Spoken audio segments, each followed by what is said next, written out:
The world we live in is made up of people who are different in lots of ways. Our goal should be to build a society that enables all of us, with all of our differences, to participate.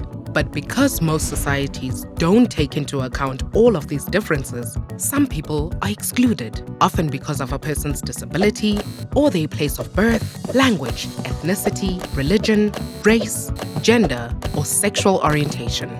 People also experience exclusion when they are made to feel that they are not equal to others, or aren't able or allowed to participate. My name is Faith Sibusisiwe Kumalo. I was involved in a train accident. I am a bilateral amputee. I'm a mother of 2 girls. I do receive support from the government, an amount of 1,800. It does help a lot.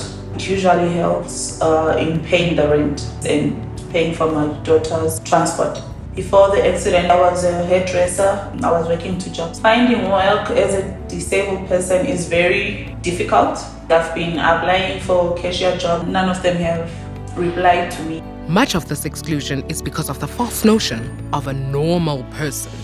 It's false because it's based on the assumption that there is a right way to be, which is a failure to notice how different we all are. Because of this idea of normal, some people consider other groups of people as lesser or as second-class humans. And the language we use reinforces this view, because how we talk about people affects how we think about them and how we make them feel. There are ways we can describe people that undermines their dignity, like ableist, racist, sexist, or homophobic language. Some people may say these things without meaning to be offensive, but it is still offensive and causes harm, whereas more respectful language reinforces our shared humanity. For example, the phrase "person with a disability" emphasizes the person and doesn't define them by their disability. People might also be or feel excluded because they can't access basic necessities. Think about all we need to do to live our lives. How do you move around? How do you communicate with other people? How do you access information? And how would you cope if all of that was different from what you were able to do?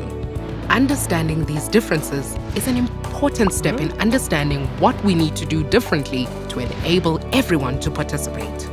For example, people with disabilities might struggle to access buildings or documentation.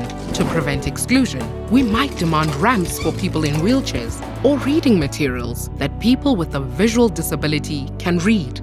Each of us has the choice of reinforcing exclusion or making others feel included, from changing the language we use to supporting initiatives that demand a more inclusive society. Because only by considering the needs of those different from us can we ever hope to create a more just and equal society for all.